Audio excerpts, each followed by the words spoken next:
Kaugnay ng naging pagyanig, pumalo na sa 15 katao ang napaulat na nasawi mula sa malakas na lindol na yumanig sa iba't ibang bahagi ng Mindanao.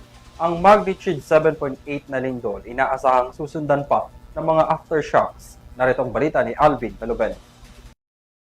Ilang minuto lang matapos ang paghagupit ng 7.8 magnitude na lindol sa kanlurang bahagi ng Mindanao, mabilis na gumuho ang gusaling ito. Ilang mga gusali at establishmento rin ang gumuho dahil sa lakas ng lindol. Ano ginagawa niyo dyan? O labas na! Kita rin sa video ang lakas ng pagyanig sa ilang lugar sa probinsya ng Mindanao. Mayroon ding bakas ng pagyanig sa mga pangunahing kalsada sa Davao City. Sumiklab naman ang apoy sa establishmentong ito sa Davao City dahil din sa lindol.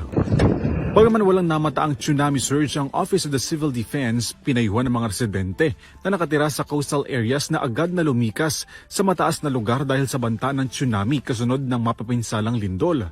Yung tsunami naman po, wala po tayong significant na natatanggap na reports tungkol dito. Bagamat may initial pong biniberipika na meron nga daw pong konting pagtaas ng tubig sa ilang lugar doon. Again, kinukuha natin ang impormasyon. Ayon sa inisyal na ulat ng OCD, as of 2 p.m., 15 katao na ang nasawi dahil sa lindol. 12 rito na itala sa Socsargen na binubuo ng South Cotabato, Sultan Kudarat, Sarangani at General Santos City. 3 naman ang naitala mula sa Davao Occidental. 7 ang nawawala habang hindi bababa sa 100 at 30 katao ang nasugatan. Patuloy pang biniberipika ng mga otoridad ang bilang ng mga casualty, sugatan at patuloy na pinaghahanap. Nangyaring paglindol. May mga bine-verify din po tayong mga casualties, no, o yung mga hindi nakaligtas kasama dyan sa Davao Occidental, sa Gensan, sa South Cotabato.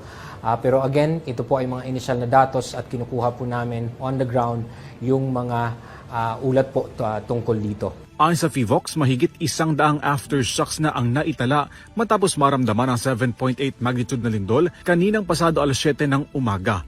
Ang epicentro ng lindol na itala 32 kilometro sa kanlurang karagatan ng Maasim, Sarangani. Ayon sa FIVOX, ang lindol ay dahil sa paggalaw ng Cotabato Trench.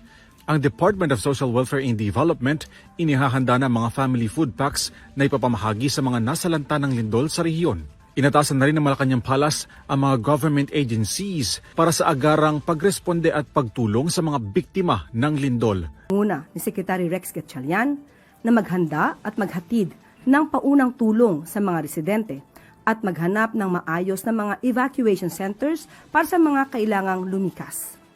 Inutusan naman ng Pangulo ang DPWH sa pangunguna ni Secretary Vince Dizon na magsagawa ng pagsusuri sa mga kalsada, tulay at iba pang mahalagang infrastruktura.